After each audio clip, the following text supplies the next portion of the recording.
Hunting for more Boolean assembly instructions, we have BooleanBecause2. And here we have just an OR operation. Now the big difference about this is that we are using optimization level 2.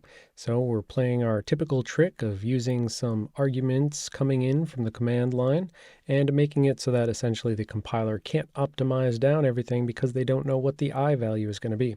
So they need to generate assembly that can take any sort of I value coming off the command line, OR it with J, which is a hard-coded constant 22, and get the result K before returning it. Here's the resulting assembly, and we have some new assembly instructions, OR I and ZEXT-B. So what is OR I? Well, it is just a bitwise OR with an immediate, just like the XOR I that we saw a moment ago. So OR two operands, source and immediate 12, take the source, bitwise OR it with the immediate, which is going to be a sign extended immediate, and store the result into the destination. So nothing super special about this, just have a new operation. Here we've got OR A5A5 2001, A Space Odyssey. And so if you did that, then this 2001 is 71. So OR 1 and 1, you get 1, 0 and 0, you get 0, 1 and 0, you get 1, and so forth. So the net result is stabadaba doot doots. I guess I didn't go for any particular value there. I just wanted the 2001 joke. Then we have ZEXT-B, 0 extend byte in register to double word register. So you take the source register, you grab the bottom bits, and you 0 extend it to 64 bits. Or another way of thinking of it is you're truncating it and then just throwing all the zeros at the top bits other than the bottom bits, other than the bottom 8 bits, that is.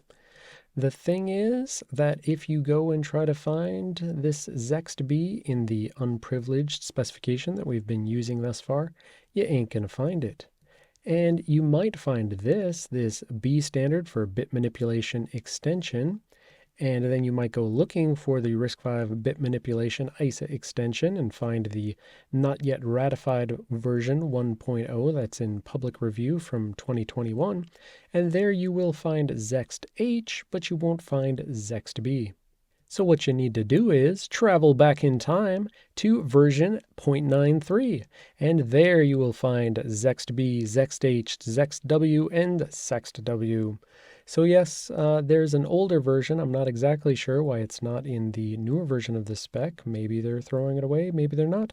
I don't know. I just know there's also this link to the binutils mailing list where they said back in 2020 that they were adding this support. Either way, it is not yet a ratified thing. So I said in this class that we're only going to cover this base and these extensions, but then all of a sudden I slapped down a ZBB draft extension for bit manipulation. Except we're not actually really going to cover that. That's not interesting. We want to use the chaos magic to get rid of the Zext, and so we shall. Boom, wiped away and left with Andy. Nice, friendly Andy. Ori and Andy. So the Zext is one of those terrible pseudo instructions that haunt our nightmares, and it's really just an and I, register destination, register source, and a hard-coded 255. Why 255? We'll see in a second. It's implicitly going to 0 extend this to 64 bits. How? Well, let's see an example of ANDing with an immediate 255. So Andy, just like other things like Ori and Zori, and a quick interlude, let me go ahead and introduce you to my elite Photoshop skills. I actually made an Apple preview, not Photoshop. Yes, I demand you look at my awesome Andy boot. Okay, moving on.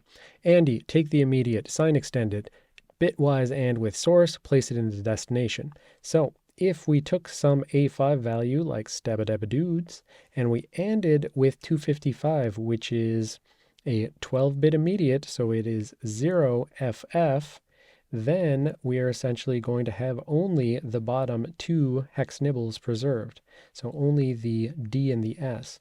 So 1 and 1, that's 1, etc. Because all of these upper 0 bits are all going to result in zeros when they're run through the AND operation. So ANDing with 255, ANDing with hex FF, because it's a 12-bit immediate, that's not going to sign extend the upper bits. It's just going to be FF. And so you essentially truncate down to a single byte.